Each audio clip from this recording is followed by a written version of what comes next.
Donc, bonjour, Monsieur Aubarbier. Bonjour. Vous m'entendez? Oui, je vous entends très bien.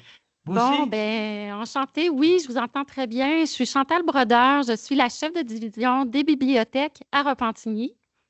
Donc, Oh, enchantée. Je suis vraiment heureuse de vous accueillir via le virtuel à l'Hôtel de Ville de Repentigny. Pour vous faire un peu la petite histoire, Repentigny est une ville de la rive nord de Montréal. On est la 13e ville en importance au Québec.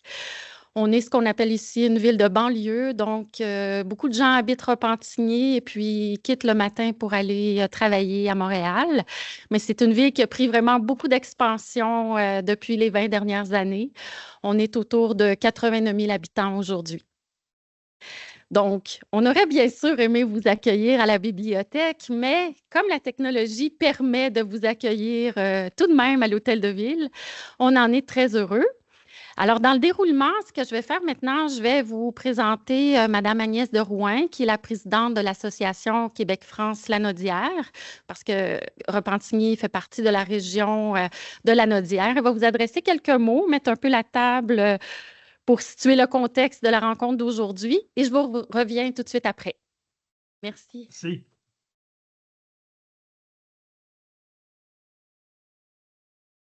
Veuillez m'excuser.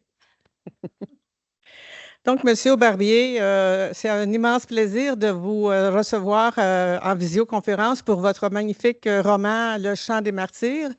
On vous remercie aussi d'avoir accepté l'invitation de Madame Annie Camberou, qui est la présidente du jumelage Bergerac et Repentigny. Et c'est avec enthousiasme aujourd'hui que ce projet se concrétise. Ça fait presque un an qu'on a commencé des liens ensemble et que nous avons débuté le projet. On a votre livre ici au Québec qui a été lu par plusieurs personnes. Je crois que la majorité des gens qui sont ici présents, vous savez, vous ne les voyez pas tous, mais nous sommes au moins 45, 50 personnes et nous avons presque tous lu votre livre. Nous avons très hâte à la suite.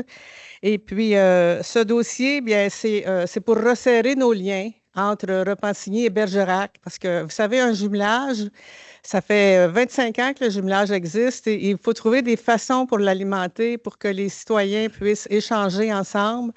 On avait différents programmes, mais un échange littéraire, c'est une première. Et d'après ce que Mme Brodeur a discuté avec moi, ça ne sera pas la dernière. On va certainement faire d'autres projets dans le contexte, peut-être avec des enfants ou d'autres adultes. Mais on verra la suite. Il y aura probablement une suite à ces échanges littéraires. Si vous me permettez, j'aimerais également lire un petit mot que Mme Annie Camberou nous a fait parvenir, parce qu'au départ, quand nous avions initié ce projet, nous devions avoir une délégation de Bergerac. Ils étaient au moins 8 ou 9 personnes et pour des circonstances incontrôlables, la délégation a dû annuler leur présence au Québec. Et Mme Camberou, bien, comme elle est très, très touchée parce qu'elle a initié cette rencontre littéraire, elle nous a fait parvenir un texte que j'aimerais vous lire en son nom. Donc, que ce petit mot de notre comité de jumelage de Bergerac soit le témoignage de notre amitié sincère depuis 28 ans. En effet, ce jumelage entre nos deux villes a été signé par les deux maires de l'époque, soit M. Brien à Repentigny et M. Carrigue en 1997. Depuis, lors de son développement, des liens d'amitié, d'échanges culturels, de projets communs comme les intermunicipalités ont permis de partager sur le fonctionnement de nos services, exemple la sécurité, le sport, l'éducation, les camps de jour, l'aménagement de la ville, la santé, et tout cela dans un but non lucratif, bien sûr. Nous avons de merveilleux souvenirs de voyages des adhérents de part et d'autre de l'océan et des échanges entre jeunes étudiants chaque été. Malheureusement, la COVID, les changements d'orientation ont fait qu'il est très difficile de se projeter aujourd'hui. C'est bien regrettable, mais la partie officielle de cet échange actuel n'a pas été possible malgré notre volonté et c'est la raison de mon absence en tant que présidente du comité de jumelage de Bergerac. Je vous souhaite à tous, ainsi que les membres du comité de Bergeracois, de passer un bon temps d'amitié et de retrouvailles. Sachez que Bergerac vous accueillera toujours avec grand plaisir et que nos liens resteront bien vivants. Donc, Annie Camberoux, présidente du comité jumelage Bergerac-Repentigny. Merci. Merci. Merci pour votre lecture. Désolée, je vais vous tourner à nouveau le dos. Donc, je vous reviens, Monsieur Aubarbier, parce que je vais vous présenter l'animatrice qui sera avec vous pour cette rencontre. Danielle Lorrain, que vous connaissez peut-être parce que Danielle travaille beaucoup ici au Québec. C'est une auteure, journaliste littéraire, éditrice chez Québec Amérique. Elle a plusieurs chapeaux. Elle a travaillé ici comme ailleurs, autant au Canada anglais qu'en Europe, dont en France. Même que vous serez peut-être heureux de savoir qu'elle a déjà été reçue au Palais de l'Élysée par M. François Mitterrand, parce que Danielle est une grande spécialiste de Marguerite Duras. J'aime ça le rappeler. Et là, comme j'ai un Français devant moi, je me dis, j'ai pas le choix. Donc, tout ça pour vous dire, je suis la responsable des bibliothèques. Alors oui, on est vraiment heureux de vous accueillir comme auteur pour ce beau dimanche à Repentigny et vous êtes vraiment entre bonnes mains avec Danielle Lorrain. Alors, sans plus tarder, je vous laisse ensemble pour une belle rencontre. Merci et bon après-midi. Merci pour votre invitation. Merci, Chantal. Je suis très heureuse de faire votre connaissance. Alors, on a Moi-même. parlé de votre livre, votre roman Le Chant des martyrs. Ce n'est pas un hasard si ce roman a été choisi parce que une grande partie, en fait, le roman, qui est divisé en deux époques, 1994 et la Seconde Guerre mondiale, se passe dans un tout petit village très proche de Bergerac, n'est-ce pas? Tout à fait. C'est un village que j'ai imaginé, je l'ai créé entre Sarlat et Bergerac. Moi, j'habite Sarlat, donc au sud-est du Périgord, et Bergerac, c'est au sud-ouest du Périgord. On a 1 heure de route, quoi. Et j'ai imaginé ce village parce que je me suis appuyé. L'histoire que je raconte est vraie. C'est une histoire. Tous mes romans, d'ailleurs, j'ai fait 18 romans. Je suis en train d'écrire le 19e, et tous mes romans s'appuient sur des faits divers ou des personnages réels. La vérité, la réalité a plus d'imagination souvent que les écrivains. Et il y a des histoires assez extraordinaires. Vous avez lu ce livre, donc vous savez que je raconte quelque chose d'assez, voilà, c'est à la fois assez dur, mais totalement vrai. Et le vrai village, là où s'est passée cette histoire, se trouve au nord de Bergerac, tout près de Bergerac, à 10 km au nord de Bergerac. Et comme je ne voulais pas faire peser le roman, puisque c'est un roman, donc il y a de l'imagination aussi, sur les descendants, des gens qui ont vécu cet épisode, les témoins sont tous décédés aujourd'hui, mais ils ont des enfants, des petits-enfants. Je ne voulais pas faire peser ça sur la tête de ce tout petit village, donc j'ai préféré créer un village entre Sarlat et Bergerac, au-dessus de la rivière Dordogne. Voilà. Alors, on va y revenir en détail. Je veux juste préciser tout de suite qu'à la fin de notre entretien, les gens ici, le public, sera invité à venir au micro pour vous poser des questions ou vous faire part de commentaires, de lectures ou autres. Et puis, je voudrais aussi apprendre à mieux vous connaître avant de parler de votre roman. Alors, vous êtes né à Sarlat, donc vous parliez de Sarlat, qui est pas si loin de Bergerac, au fond. 1 heure de route, 1 heure à l'est de Bergerac. Nous sommes près de la frontière corrézienne, mais à 1 heure de Bergerac. Le Périgord n'est pas très grand, hein, on s'y déplace facilement, je dirais, d'un bout à l'autre. Hein.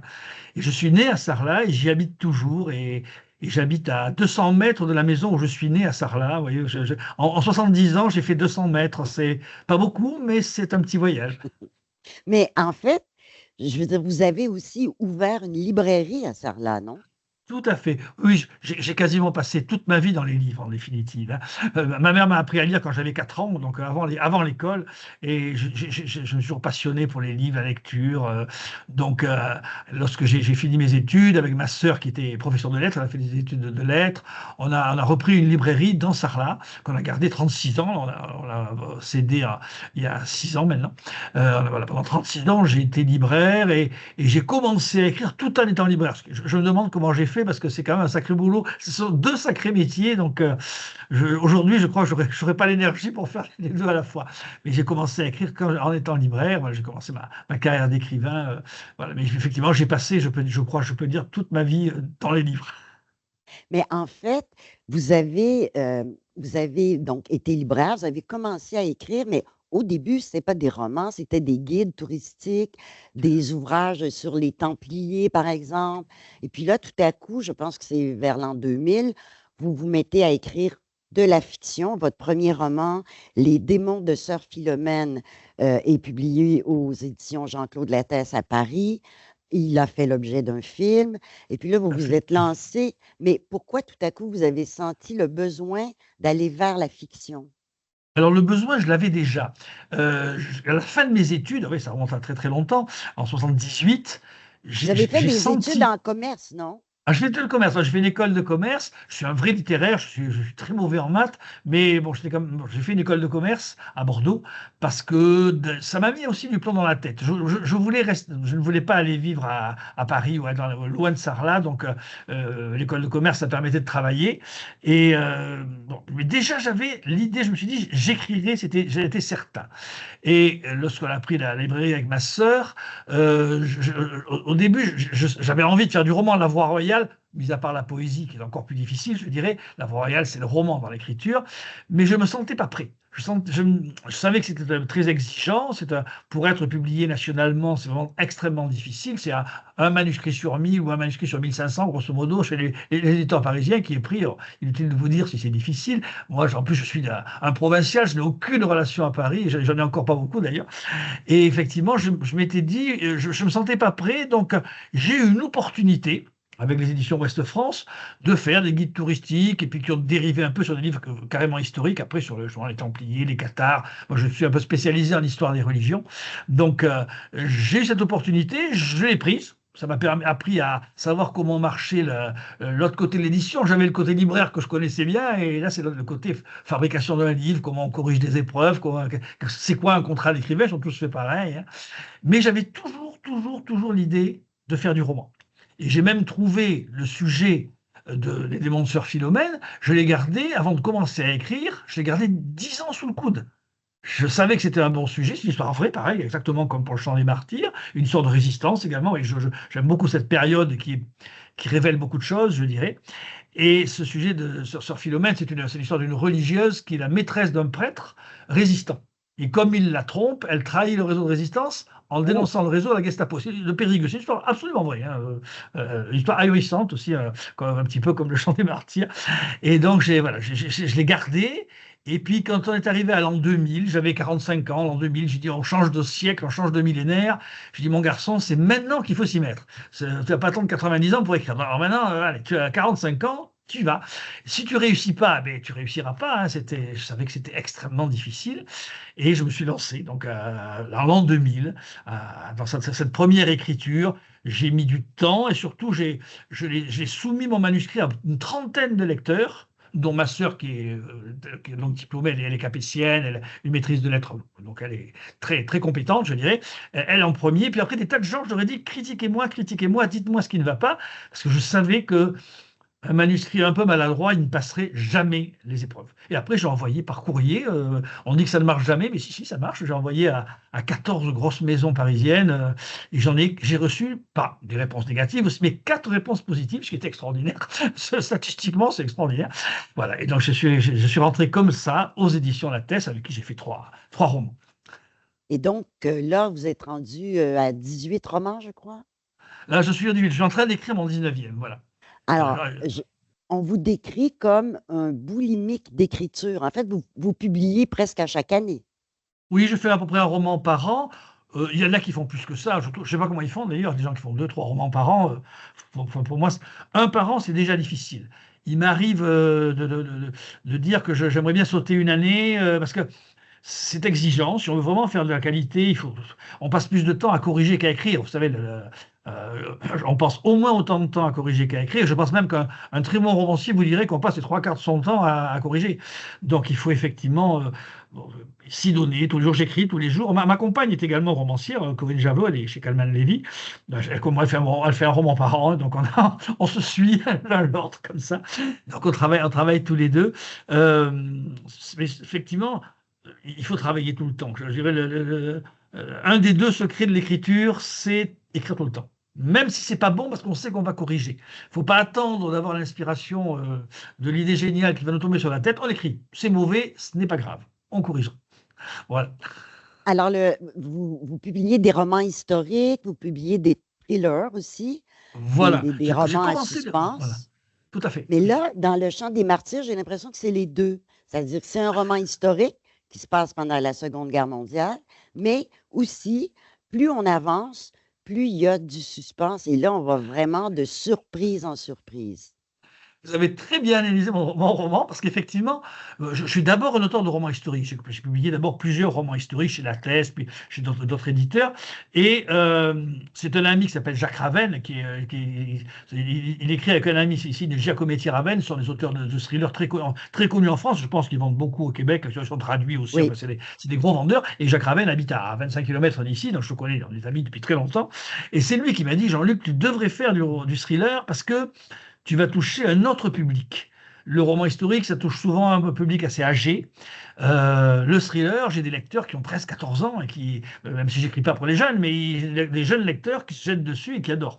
Donc j'ai commencé à alterner un roman historique, un thriller. D'abord, ça me change un petit peu, ça permet de ne pas s'ennuyer, de ne pas ronronner dans une routine d'écriture. C'est dur de trouver chaque fois des ressorts différents. C'est une chose la plus difficile dans l'écriture, quand on en fait plusieurs.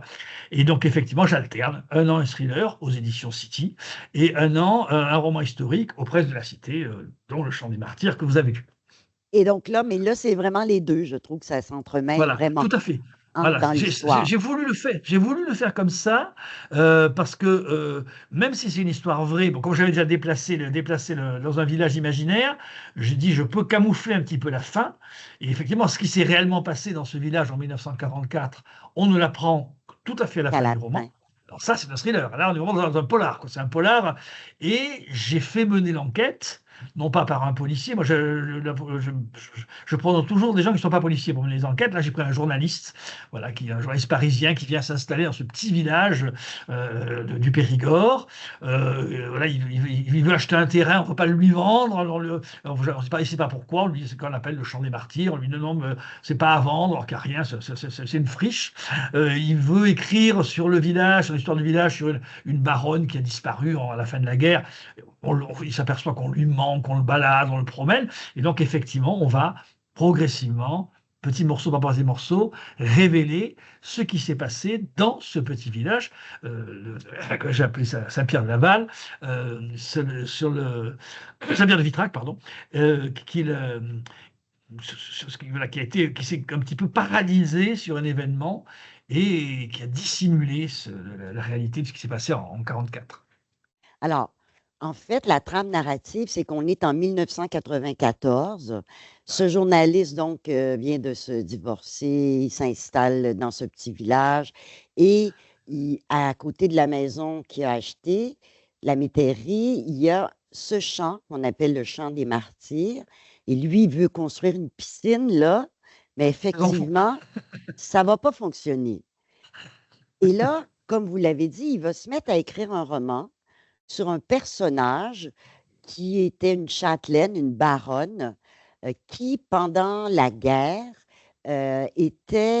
frayait avec l'extrême droite, les collaborateurs, mais en même temps était proche de certains maquisards. Elle avait même hébergé une juive chez elle au château. Donc, c'est un drôle de personnage.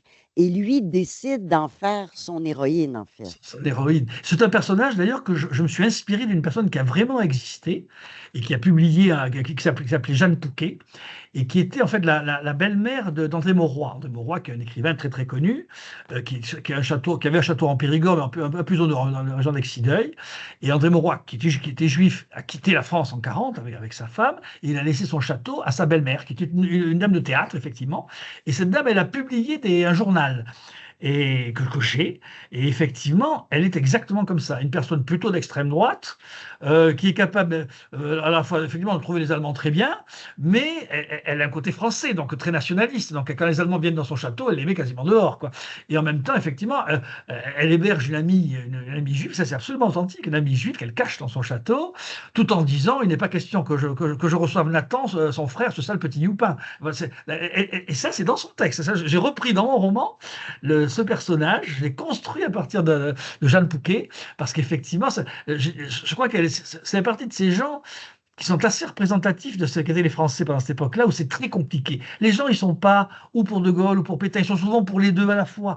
Ils n'aiment pas les Allemands en général, parce que les Allemands, ils occupent le pays, ils pillent le pays, ils ont 2 millions de prisonniers, plus les STO, donc les gens n'aiment pas les Allemands, tout en aimant Pétain. Oui, c'est très complexe, c'est très compliqué.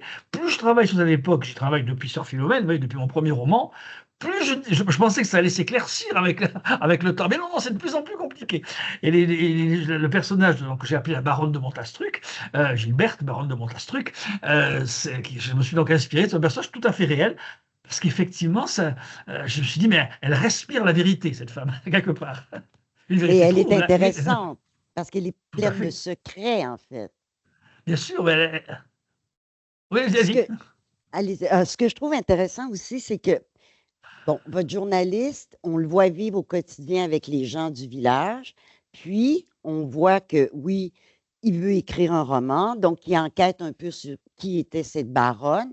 Et là, quand on lit le livre, on lit, comment dire, un roman dans le roman. On lit le roman que le journaliste est en train d'écrire et ça alterne avec le roman que vous nous faites lire. Tout à fait. J'ai laissé le trouble d'ailleurs. C'est-à-dire qu'à un moment donné, on ne va pas dévoiler la fin, bien sûr, mais il y a des personnages, on ne sait pas vraiment, comme le personnage de cette jeune Allemande qu'il va rencontrer. Est-ce que c'est réel? Est-ce que c'est fantastique? Ou est-ce que c'est ce qu'il écrit?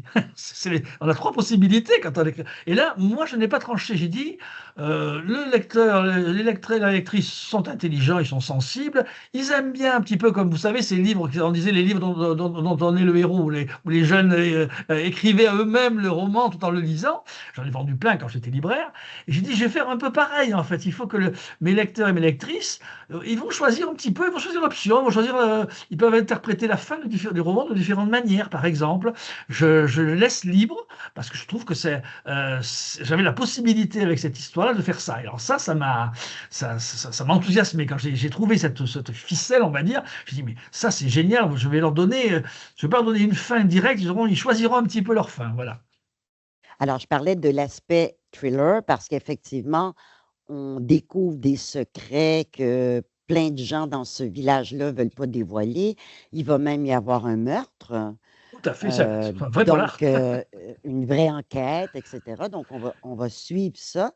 Mais on se rend compte à un moment donné que, parce que vous disiez, c'est basé sur des faits historiques et je suis allée voir et effectivement, c'est vraiment arrivé. C'est-à-dire qu'il y a eu une histoire de vengeance. Je ne sais pas qu'est-ce qu'on peut dire. On ne veut pas dévoiler la fin, mais il faut quand même parler du contexte de ce que... Je crois que... Alors, je vous laisse parler parce que j'ai peur de trop en dire. Je pense qu'il faut le dire quand même, parce que sinon, voilà, c'est pas tous les jours que je suis au Québec quand même avec vous. Donc, c'est vrai que il s'est passé une histoire vraie que j'ai repris. C'est un village qui a été attaqué en 1944 par l'armée allemande. Au moment du débarquement en Provence, en se repliant, ils attaquent, ils tuent 10 résistants et les Allemands exécutent 17 villageois. Ça se passe en juin 1944, juillet 1944. Et en septembre 1944, quand il n'y a plus d'Allemands en Périgord, ils ont été chassés, ils sont partis vers la frontière allemande. Là, un groupe de maquis, dont le vrai maquis, je sais qui c'est, mais ça n'a jamais été dit. Personne n'a jamais dit qui était réellement ce maquis. Moi, je le sais, mais je ne le dirai pas parce que j'ai fait un roman, c'est plus pratique. Mais les maquis, effectivement, sont allés à la prison de Bergerac, où on avait enfermé les Allemands capturés. Ils ont pris 17 Allemands, mais pas des Allemands combattants, c'était des jeunes des transmissions qui étaient des unités non combattantes. Ils ont pris 17, donc exactement le nombre de villageois tués. Ils les ont amenés dans ce village et ils les ont exécutés. C'est un crime de guerre, c'est totalement interdit. Ça a été révélé, en fait, moi j'ai mis 94, le vrai date c'est 2003. Mais ça m'a arrangé 94, 50 ans après, ça tombait bien. Mais en fait c'est 2003. Et on vient de trouver la même histoire qui s'est passée à Tulle, où une cinquantaine d'Allemands ont été exécutés, on les a amenés exécutés à Meymac, un peu plus loin, exactement dans les mêmes conditions. Donc ce sont des crimes de guerre. C'est pour ça que j'ai mis la phrase de Malraux, il y a des guerres justes, mais il n'y a pas d'armée innocente, parce que je crois que la guerre entraîne toujours ce genre de choses. Il y a toujours des crimes de guerre dans une guerre. C'est quasiment, et dans toutes les armées, pas seulement les armées nazies, qui bien sûr en font plus que les autres, mais les crimes de guerre, il y en a partout. Et donc ça, c'est ce qui s'est passé dans le village. Et bien sûr, le village s'est refermé là-dessus en disant, il ne faut pas qu'on le dise. Il ne faut absolument pas qu'on le sache. Et donc, c'est pour ça que mon personnage, Julien, c'est un Parisien, il est complètement étranger, lui, à cet univers-là. Il a un regard complètement neuf, complètement différent, et il va se heurter à ce mur, il va creuser pour trouver effectivement quelque part, arriver à dévoiler, ce qu'on découvre tout à fait à la fin, cet événement qui n'est pas unique. Il y a eu quand même énormément j'ai discuté un petit peu, parce que moi j'ai rencontré beaucoup d'associations de résistants, et dans plein d'endroits, il y a eu des exécutions d'Allemands. Hein, faut pas, les Allemands avaient exécuté des Français, mais ce n'est pas une raison, je dirais, pour en faire autant. Voilà, ce n'est pas justifié, ni par la morale, ni par la loi. Je ne sais pas, j'ai lu quelque part que c'était la première fois que vous écriviez au jeu. Tout à fait. Alors, j'avais publié un recueil de nouvelles en 2011, où j'avais sur les 15 nouvelles, il y en avait 3 qui étaient écrites à la première personne, et j'avais bien aimé. J'avais dit, tiens, c'est pas désagréable. Là, ça a été vraiment un choix, ça s'est imposé, parce que justement, je voulais différencier le journaliste du village. Il fallait vraiment que je les sépare. Le journaliste, il n'est pas du coin, il n'est pas d'ici, il a vécu à l'étranger, c'est un citadin. Les autres sont plutôt des ruraux, ils ne peuvent pas quitter leur Périgord. Vous voyez, comme moi, je n'ai pas quitté mon Périgord d'ailleurs. Hein. J'ai écrit à la première personne, mais je n'est pas moi, je est un autre. Pour pas redire un mot, je est un autre. Je ne suis pas du tout le héros de mon roman. À part que je n'aime pas le pastis moi non plus et que j'admire beaucoup Umberto Eco et Marguerite Yourcenar, qui sont mes auteurs favoris, je dirais que c'est le seul point commun que nous avons. Je suis beaucoup plus proche de cet autre personnage qui est intéressant, qui s'appelle Norbert, vous savez, qui est un peu une grosse brute, là, qui joue au rugby. Il joue au rugby, là. Voilà, il est un peu costaud. Il joue un peu les imbéciles, mais il n'est pas si bête que ça. C'est un homme qui fait des études, qui a travaillé à Paris, et comme beaucoup de Périgourdins, et ça je peux en témoigner parce qu'on en connaît plein, il va rester. Et au bout d'un an, 2 ans, les gens démissionnent et reviennent en Périgord. On est un peu comme les Corses ou comme les Basques. On a beaucoup de mal à vivre loin de chez nous. Et ça, je voulais en rendre compte. Donc, alors ça, c'est ce que je fais vivre à Norbert. Et bon, c'est quelque part, là, c'est beaucoup plus moi. Je suis beaucoup plus dans ce personnage, si vous voulez, beaucoup plus proche de ce personnage que du personnage du jeu du journaliste. Il devient donc très ami avec le journaliste, mais en même temps, cet ancien joueur de rugby, il est un peu comme tous les habitants du village, c'est-à-dire il ne veut pas trop parler. C'est comme si il y a un secret, personne ne veut parler de ça dans le village. Et après, le journaliste qui finalement découvre la vérité autrement, ben, il se dit, tous ces gens-là, dont lui, qui m'ont accueilli, supposément en ami, ben, ils m'ont trahi en quelque sorte. Ils m'ont Voilà, menti. ils lui mentent tous, ils mentent tous. Alors après, il leur tire les verres du nez, mais ils mentent tous.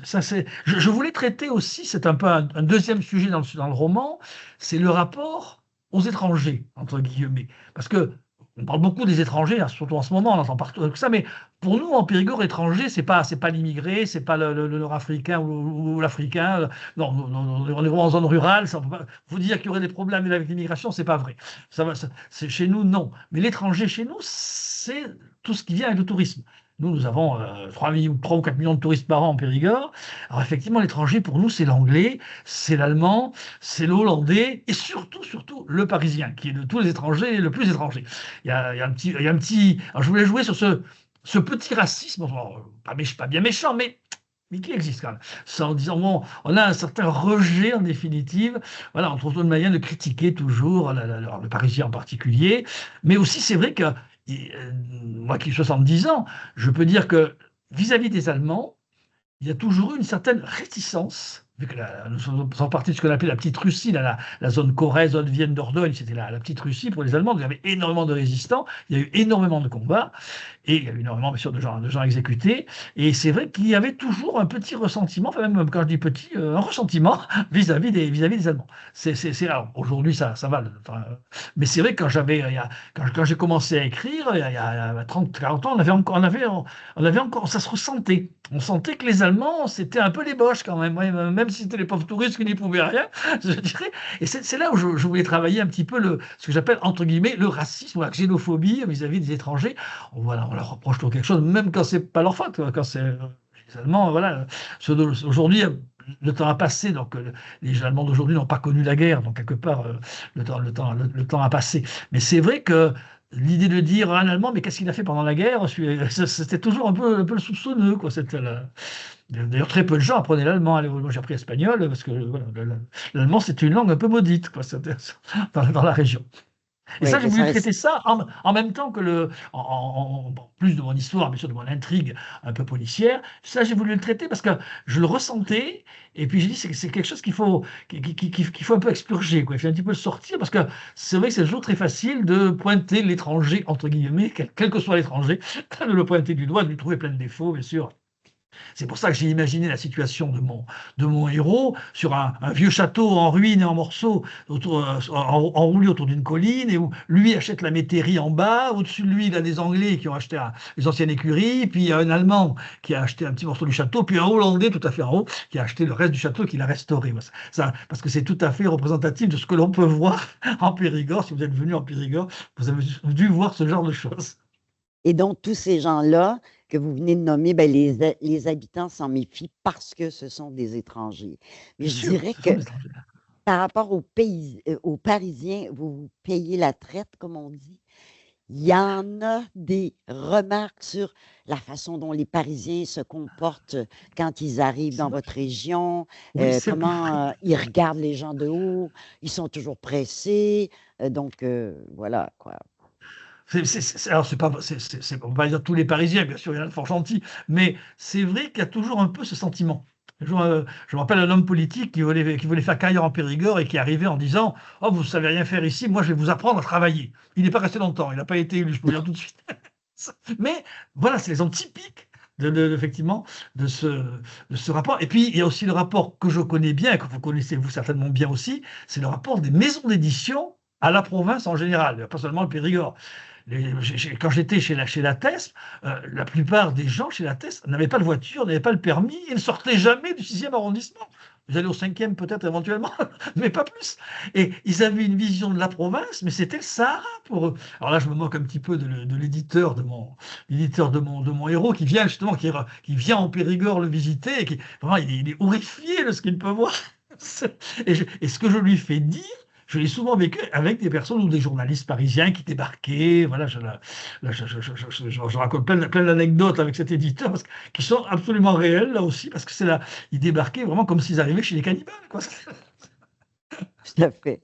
Alors, il y a beaucoup de légèreté dans le roman. Alors, on a parlé de l'histoire de vengeance terrible de la Seconde Guerre mondiale, mais aussi, on a l'impression d'être avec votre narrateur quand il découvre la région, donc en 1994, donc de nos jours, autrement dit. Donc, il découvre des personnages hauts en couleur, comme cet ancien joueur de rugby. Ah, Norbert. Il découvre la couleur locale, je dirais, et beaucoup la gastronomie. Alors là, on mange dans votre roman et on On mange mange beaucoup, oui, oui, beaucoup. oui, oui.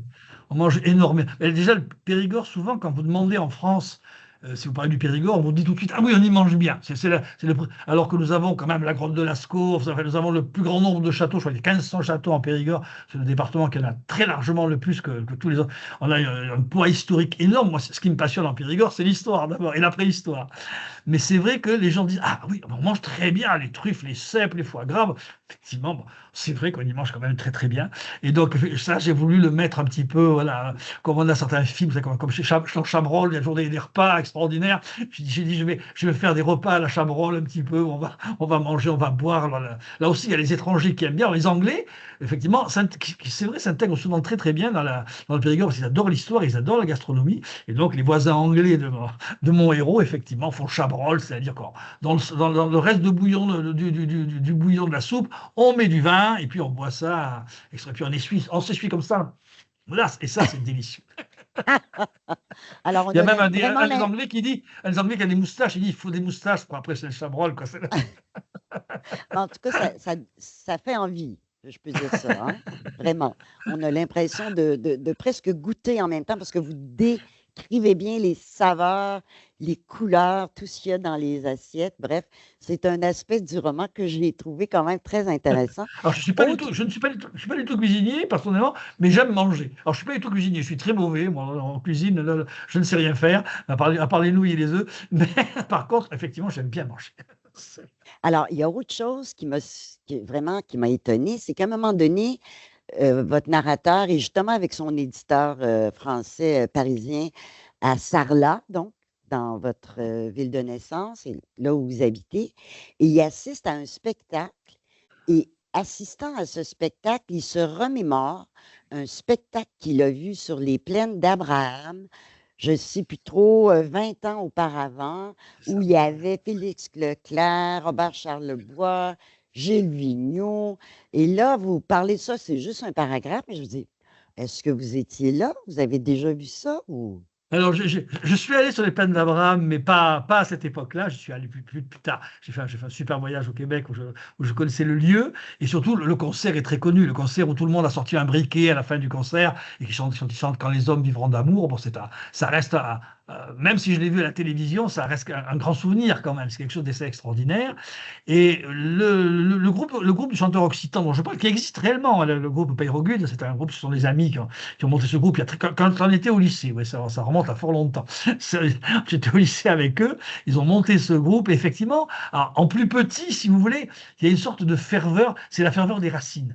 Je peux comprendre effectivement, je sais combien pour les Québécois, là, toutes les racines linguistiques sont fortes, sont importantes, c'est votre marque. Et nous avons quand même, nous, des racines occitanes, et quelque part, quand il y a les chanteurs occitans populaires voilà, qu'on aime bien, il y a une sorte de ferveur qui se crée. Alors, en plus petit, effectivement, ça rappelle ce concert dans les plaines d'Abraham, qui restait célèbre. Alors, je n'y étais pas, mais voilà, je l'ai vu à la télévision. En fait, c'est un joli clin d'œil. Mais oui, j'y ai pensé. Voilà, quand je savais que je ferais assister à une pièce de théâtre, puisqu'on a un festival de théâtre à Sarlat, dont je me suis occupé il y a fort longtemps. Et puis, je voulais parler d'un concert occitan, voilà, qui permet aux gens de se rencontrer. C'est des lieux où les gens peuvent se rencontrer. Ils rencontrent des anciens résistants, ils rencontrent le maire, ils rencontrent voilà, des gens, voilà, des personnages locaux, on va dire, importants. Et donc, je m'étais dit, effectivement, comme mon héros journaliste a beaucoup travaillé à l'étranger, il a vécu à New York, il a vécu à Jérusalem, donc il était au Canada, au Québec, pour ce concert, et il y a assisté, lui. Moi non, mais lui, il y a assisté. Alors, on espère vous voir bientôt au Québec pour nous parler de vos prochains romans, parce que depuis ce roman-là, qui est paru en 2022, vous en avez fait paraître 3. Oui, c'est ça, tout à fait. Vous en annoncez un en 2026, un autre en 2027. A priori, j'alterne toujours. Et j'ai vu qu'éventuellement, vous avez aussi un projet d'écrire un roman sur l'histoire de votre grand-père qui était résistant. Voilà, je suis en train de le faire, effectivement. Je suis dans l'histoire de mon grand-père qui était résistant et qui a été emprisonné dans un camp de Vichy à côté de Limoges, à Saint-Paul-des-Geaux. Donc, je suis en train de travailler sur ça actuellement. Ça, c'est l'écriture actuelle. Ça, pour 2026. Et j'ai fait un autre roman historique qui est sorti l'an dernier, qui s'appelle Le Fils du cabaretier, sur la Révolution à Bordeaux. Parce que quand on en parle, quand je peux en parler des Parisiens, quand on étudie la Révolution, je l'ai étudié comme tout le monde au lycée, comme tous les élèves français, mais on étudie toujours la Révolution à Paris et avec les montagnards. Et moi, j'ai travaillé la Révolution à Bordeaux avec les Girondins. Et c'est extrêmement intéressant. Bon, Bordeaux qui est, au XVIIIe siècle, la ville la plus moderne du monde. C'est la ville la plus riche et la plus moderne du monde. Ils sont plus riches que Paris.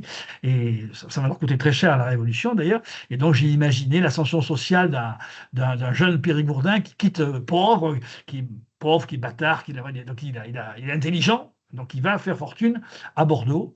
Et j'ai pris pour modèle un Julien Sorel qui serait né 20 ans plus tôt. Voilà, mon pitch de départ, c'est Julien Sorel, le héros du Rouge et le Noir de Stendhal, que j'adore, qui serait né 20 ans plus tôt. Donc, le héros de Stendhal, il est bloqué par la Restauration, qui est une époque où il ne se passe rien, alors que mon héros à moi, il arrive, il va voir la Révolution, il aura l'Empire, donc tout va bouger autour de lui, il va pouvoir faire ça, sur l'ascension sociale. Voilà, ça, c'est juste avant la Révolution, en fait. Ça se passe avant, pendant et pendant l'Empire. Ça se finit à la Restauration. Ça se finit quand commence le Rouge et le Noir, en fait. Grosso modo. J'ai fait un très gros. Je ne voulais pas faire un roman de 600 pages, mais je dois l'avoir là. Je peux vous le montrer. Voilà, Voilà la bête, c'est le fils du cabaretier. Et c'est un gros roman de 600 pages. C'est lui qui a voulu faire 600 pages. En fait, j'ai pas décidé de faire 600 pages, mais quand c'est parti comme ça en écriture, mes romans font tous à peu près 350 pages. Et là, ça a demandé cette dimension-là pour être bien. Donc, j'obéis. Moi, dans ce cas-là, j'écris ce que veut le roman. Donc, j'appelle ça mon roman russe parce qu'il est vraiment énorme, quoi. On dirait comme Tolstoï ou Dostoïevski, c'est un truc énorme. Mais j'ai adoré l'écrire parce que vraiment, on découvre une autre manière de voir cette époque qui en France est très stéréotypée parce qu'elle est très, comme c'est le roman national, donc on est un petit peu obligé de l'apprendre tel que tout le monde l'a appris, alors qu'en fait c'est bien différent. Voilà. La Révolution à Bordeaux, en Périgord, même en Périgord, c'est deux choses différentes. À Paris, c'est encore autre chose. Donc, à découvrir pour nous. Je me tourne vers notre public pour voir si parmi vous, vous avez des questions à poser à notre invité, notre écrivain en résidence via la magie d'Internet. On est là pour vous écouter. Vous pouvez venir au micro pour vous adresser directement à notre invité.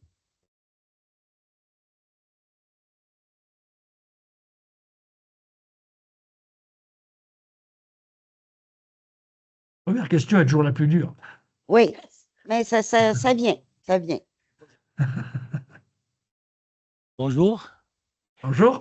Je suis pas très gêné. En fait, je suis québécois. Je suis né sur la côte nord du Québec. J'habite le Périgord depuis 21 ans. Et lorsque je suis arrivé dans le Périgord, donc je suis le président d'une belle association qui s'appelle Périgord Québec. Et grâce à notre amie Agnès de Rouen, nous sommes un groupe d'une vingtaine de personnes ici. Et je suis également administrateur de l'association France-Québec. Et je vous écoutais parler tout à l'heure. Malheureusement, je n'ai pas lu ce livre, mais j'avais l'impression que vous racontiez mon histoire quasiment. C'était assez spécial. Quand je suis arrivé dans le Périgord, je suis arrivé avant que l'autoroute soit là. Hein? Et je n'étais pas un étranger comme les Hollandais ou comme les Allemands. L'histoire n'était pas la même. J'étais québécois. Mais vous n'étiez pas parisien. Mais je n'étais pas parisien. Oui et non. Parce qu'en fait, j'arrivais de Paris. Ah. Parce que quand je suis arrivé en France, quand je suis arrivé dans le Périgord, ça faisait 8 ans que j'étais en France, j'étais en région parisienne. Et j'ai connu une périgourdine. Et là, j'ai connu manger dans le Périgord. Et là, je me suis dit, il faut que je parte de Paris, il faut que j'aille m'installer dans le Périgord. C'est vrai que c'est un endroit extraordinaire. Mais c'est vrai aussi, malgré le fait que je suis québécois et que les Français adorent le Québec et le fait qu'on défende notre langue et tout ça, j'étais pas chez moi au début. Hein? Et il fallait que je donne confiance à toutes celles et ceux qui m'ont accueilli. Et ça a pris un petit temps quand même avant que je puisse donner cette confiance à mes amis. Mais aujourd'hui, c'est extraordinaire tout ce qu'on fait dans le Périgord.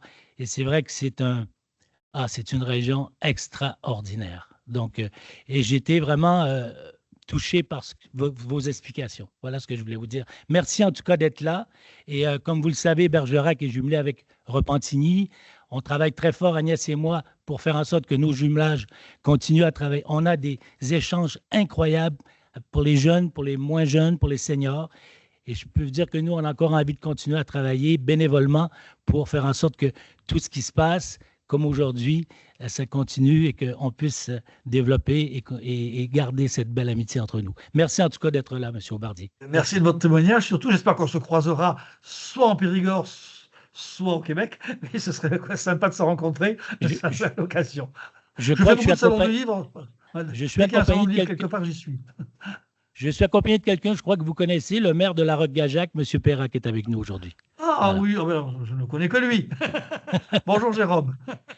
Merci beaucoup. Merci.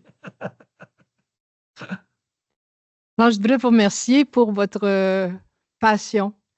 Vous la communiquez très bien dans vos livres. Ils en avaient fait vraiment une belle description, vraiment une belle narration. C'est très vivant, c'est truculent. Je dirais que c'est vraiment comme la personne que j'ai devant nous, là, que j'ai devant moi.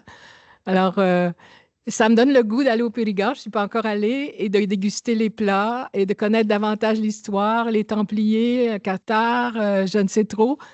Alors, c'était vraiment, pour ceux qui ne l'ont pas lu, là, je vous invite à le lire et à vous découvrir maintenant qu'on vous connaît un peu plus.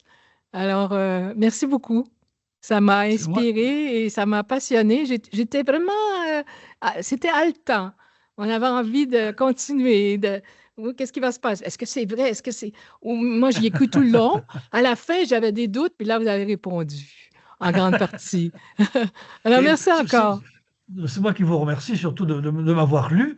C'est vrai que je l'ai dit, tous mes romans, que ce soit les thrillers, que ce soit les romans historiques, s'appuient toujours sur une histoire vraie comme ça. Alors après, je la mets en scène, évidemment. Je fais de la mise en scène comme un cinéaste qui va choisir ce décor, ses personnages. Mais je prends toujours des faits divers voilà, qui ont vraiment eu lieu. Parce que je dis souvent, là, on arrive à avoir des phénomènes extraordinaires ou à mettre en avant des choses que les gens ne savent pas. J'ai fait mon 3e roman, par exemple, c'était sur les Cathares en Périgord. Les gens, souvent, les Cathares, ils disent, ah, c'est le Cathare, donc ça se passait, c'est une religion chrétienne dualiste qui apparaît qui réapparaît plus exactement au Moyen-Âge, autour de l'an 1000, et on la situe surtout dans la région de Toulouse, dans la région, dans le sud de la région des Pyrénées. Mais les gens ignorent totalement qu'il y avait des Cathares en Périgord. Et que la région de Sarlat et même de Bergerac était une région, les Cathares où la croisade est venue 3 fois combattre contre eux. Donc ça, les gens l'ignoraient totalement. Alors j'ai dit, ça, je le mets en scène. Je m'offre une mise en scène pour raconter l'histoire des Cathares, mais au lieu de partir de Toulouse, moi, je vais partir du Périgord. C'est une manière autre d'éclairer en définitive des faits historiques. Ça, j'aime beaucoup travailler comme ça. Ça permet au lecteur de redécouvrir autre chose, de sortir un petit peu des sentiers battus, de dire il y a l'histoire telle qu'on la connaît, et puis la vérité est un peu plus compliquée. Voilà, il faut éclairer différemment. Et ça j'adore faire ça. Et je le fais dans quasiment tous les romans que j'ai publiés, dans les thrillers systématiquement, puisque dans les thrillers, j'ai inventé des héros. Mes héros, c'est un couple d'archéologues. Ce ne sont pas des policiers, c'est un couple d'archéologues qui mènent une enquête historique. Et donc, une partie du roman se passe de nos jours, c'est l'enquête de mes héros. Il y a aussi des crimes, il y a aussi, puisque ce sont des thrillers, bien sûr. Et tous les 2 chapitres, on va dans le passé, on vit donc on vit l'événement sur lequel travaillent nos héros. Donc, les histoires, bien sûr, se rencontrent, sinon ça n'aurait pas d'intérêt. Voilà, et tous mes thrillers sont construits comme ça. Le dernier que j'ai fait, là, qui est sorti au mois de mars, s'appelle l'Évangile Septimanie, c'est une enquête sur Jésus. Parce que j'adore l'histoire des religions, je suis fan de l'histoire des religions, et j'ai dit, je vais mettre en scène, c'était un vieux projet que j'avais depuis très très longtemps, je voulais écrire mon propre évangile historique, en disant, moi je ne prends pas parti, moi je suis catholique, mais peu importe, c'est pas le problème, tout le monde doit pouvoir le lire, qu'on soit athée ou qu'on soit juif ou qu'on soit chrétien, c'est pas grave, tout le monde doit pouvoir lire ça pour découvrir le personnage de Jésus, son contexte historique, qu'est-ce qu'il y a autour de lui, parce que les gens ignorent souvent ça, ignorent ce contexte, qui est bien sûr très juif, il n'y a pas de chrétien à l'époque de Jésus, et donc j'ai travaillé sur ça, et au début je voulais en faire un roman historique, mais je me suis dit non, je vais en faire une enquête, c'est encore mieux, faire une enquête, qui a tué Jésus, ça c'est une vraie enquête, c'est presque l'enquête absolue. Alors c'est plus par où commencer là? Par la fin ou par le début? Hein? Le dernier, celui qui s'en vient ou par le Qatar? On peut commencer par celui qu'on veut. Il y a pas de, mes livres se lisent dans le désordre le plus complet. Ça, c'est fait exprès. Vous pouvez commencer par celui que vous voulez. C'est une très belle invitation. Alors, on est conquis déjà, là. Merci beaucoup. Au plaisir. C'est moi qui vous remercie.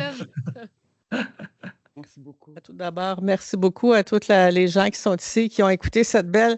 Je pourrais dire, moi, M. Aubarbier, c'est une conférence que vous venez de nous donner. Nous, à l'association, vous nous avez fait voyager, vous nous avez fait rêver. Et nous avons l'habitude de faire des conférences pour mieux faire connaître la France quand nous recevons nos gens à l'Association Québec-France-Lanaudière. Mais aujourd'hui, ce n'était pas prévu, c'était seulement qu'un échange littéraire.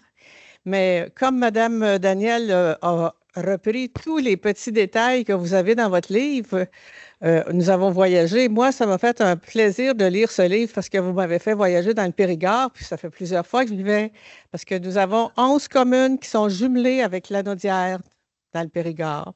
Donc, j'ai revu toutes les places. J'ai même pensé à un moment donné que c'était le château de Joséphine Baker. parce qu'elle a été dans la Résistance. Oui, je le Elle connais a fait bien. plein de Oui. choses. Donc, Il y a un salon du livre qui organise la LICRA tous les ans maintenant. Alors, dans le château de Joséphine Baker, auquel je participe, puisque je suis membre de la LICRA, donc Joséphine Baker était résistante, était membre de la LICRA elle-même, donc elle a combattu le racisme. Voilà. Donc, il y a un salon du livre depuis 3 ans auquel je participe au château des Milandes. Mais le château du roman, c'est un château plutôt imaginaire. Là, je l'ai reconstitué à partir de plusieurs morceaux. OK, merci beaucoup. Et puis, vous savez, comme j'avais mentionné au début, nous avons une délégation de 22 personnes de la Roque-Gageac qui sont venues fêter les 20 ans du jumelage entre Saint-Thomas et la Roque-Gageac. Nous en avons presque 14 aujourd'hui qui sont arrivés en retard parce qu'ils sont allés à la SAQ. Vous savez qu'ils n'en ont pas de SAQ en France. Qu'est-ce que c'est? La S, c'est la Société des alcools du Québec. Donc, Bien. ils ont tenu à arrêter avant de se rendre à la rencontre ici. Puis c'est pour ça qu'ils sont arrivés un petit peu en retard, mais on les pardonne parce qu'on sait que quand on va en France, nous, on essaie toujours d'être à l'heure, mais les Français, c'est surtout au Périgord, 15 minutes. Oui, tout à fait. Il y a le 15 quart d'heure sarladé, on est toujours un quart d'heure en retard. J'ai fait une mission, un peu la même que j'avais fait au Québec pour la Chambre de commerce, en Suède. En Suède, vous savez, c'est les Nordiques, c'est les protestants. Alors eux, quand ça commence à 9h, c'est 9h. Hein. À 9h05, ils téléphonent si on n'est pas arrivé. C'était une belle leçon d'ailleurs. On a pris une belle leçon dans le voyage parce qu'on s'est fait un peu secouer, là, parce qu'on était toujours en retard évidemment. Et ça, les Suédois, c'est ric-rac. Hein. Mais les habitants de la Roque-Gageac, c'est à 10 km de chez moi, alors là, je peux les voir tout le temps. Ils peuvent venir me voir chez moi, là, c'est pas compliqué. J'ai justement M. Jérôme Perrat, qui est le maire de la Bonjour Roque-Gageac. Jérôme. Bonjour Jean-Luc, ça va bien? Je suis quand même très surpris de te retrouver là. Ah oui, c'est difficile, c'est incroyable. Hein, bon, écoute, j'ai tout entendu, tu as dit que la vérité, tu n'as pas triché, je peux attester, c'est formidable. Alors, je ne raconte pas de blagues. Non, et moi je peux attester, Jean-Luc est prolixe, c'est incroyable, il écrit effectivement un livre par an pratiquement, et c'est chaque fois un bonheur renouvelé. C'est pas le même livre, c'est vraiment une autre histoire, une autre façon de voir notre territoire. Bon, moi j'ai beaucoup aimé Sœur Philomène. Oui, il a beaucoup marqué Sœur Philomène. Les démons de Sœur Philomène, je crois, c'est ça. Exactement, tout à fait. Le titre de l'éditeur, le titre, c'est toujours l'éditeur qui choisit. L'auteur, lui, voilà. Il écrit, c'est tout. Bon. Ben, voilà, et si je peux vous dire un mot à tout le monde, c'est de vous dire que lire Jean-Luc, c'est rentrer dans la littérature française, c'est rentrer dans la littérature périgourdine, et c'est de la francophonie active, pas du tout ringarde, folklorique, c'est à la fois moderne et avec des racines extrêmement profondes, donc c'est très beau. Voilà, et je suis content de te saluer avec autant de distance, Jean-Luc, c'est la première fois que ça nous arrive. Je ne m'attendais pas du tout à te voir là. Parce qu'on se voit quand même souvent à Sarlat. On était à l'inauguration de la médiathèque de Sarlat il n'y a pas longtemps. Voilà, exactement. Ensemble. Bon. Non, mais je suis très content. C'est vrai, j'ai toujours été amoureux de la langue française, et c'est vraiment une langue littéraire par définition. Et puis surtout, la langue française, elle a plein de variantes, quoi. Nous, en Périgord, on utilise des mots qui sont à nous. Voilà, pour emballer, on va dire plier. Je vais plier un livre. Ça vient de l'occitan, en fait. Et voilà, alors les Parisiens nous regardent en disant, qu'est-ce qu'on plier? Ils disent emballer, évidemment. Nous, on dit plier. Voilà, c'est comme ça. Ne cassez pas mon livre si vous le pliez. Exactement. Mais de le dire, ils nous regardent, quand je vous le plie, ils nous regardent comme ça, comme si ça. Voilà. Ou alors, ce qu'on appelle une poche, qu'ils appellent un sac. Voilà, une poche et le sac. Une poche, nous, on dit une poche. Voilà, c'est souvent un mélange d'occitan et de français un peu occitanisé, et c'est très bien parce que la langue française, elle est multiple. On la parle au Sénégal, on la parle au Maroc, on la parle en Louisiane, et c'est normal qu'il y ait des variantes, qu'il y ait des ajouts. J'ai toujours rêvé que l'Académie française fasse un dictionnaire monstrueux de la langue française où elles intégreraient toutes ces variantes qui concernent les provinces françaises, les pays non étrangers où on parle le français, avec toutes les variantes qui peuvent exister, parce qu'il y en a des milliers. Allez, je vais ajouter juste, Jean-Luc, avec ta permission, j'ajoute juste une petite anecdote. Il y a une bonne quinzaine d'années maintenant, le TGV Paris-Bordeaux est arrivé en 2 heures. Donc il y a eu une ruée de Parisiens sur le sud-ouest. Et évidemment, quand ils arrivaient à la gare à Bordeaux, ils demandaient un pain au chocolat. Et chez nous, on dit une chocolatine. Exactement. Et un jour, ça a fait la une de Sud-Ouest. Il y a un boulanger pâtissier bordelais qui avait trouvé cette formule extraordinaire. Il avait écrit pain au chocolat 2 €, chocolatine 1 €. Voilà. C'est exact. C'est tout à fait exact. Bon, c'est la langue française qui est comme ça. Voilà. Lisez au barbier. Bonne soirée. Merci. Merci, Jérôme. Merci beaucoup. Merci. Alors, écoutez, on va se laisser là-dessus, je crois. C'était un grand bonheur de vous rencontrer. J'espère vraiment que la prochaine fois, ce sera en personne. Hein? J'espère bien venir. Je suis venu qu'une seule fois au Québec et j'en garde un excellent souvenir, vraiment excellent de l'accueil, la gentillesse des gens. C'est vrai que puis c'est un pays différent, quoi. Voilà. On est dans un autre monde par rapport à la France. Donc je serais très heureux d'y revenir. Et puis si vous venez en Périgord, n'hésitez pas. Vous avez mes coordonnées, vous pouvez me joindre. C'était pour moi un grand bonheur de passer cette soirée avec vous. Et voilà, j'espère qu'on le renouvellera. À défaut de voyage, la technique permet facilement de se déplacer, c'est vrai, et de pouvoir parler, de pouvoir témoigner. Donc j'ai été très heureux, je suis à votre disposition quand vous le voulez. Alors, continuez d'écrire, on va continuer de vous lire. Merci. Merci beaucoup. Au revoir.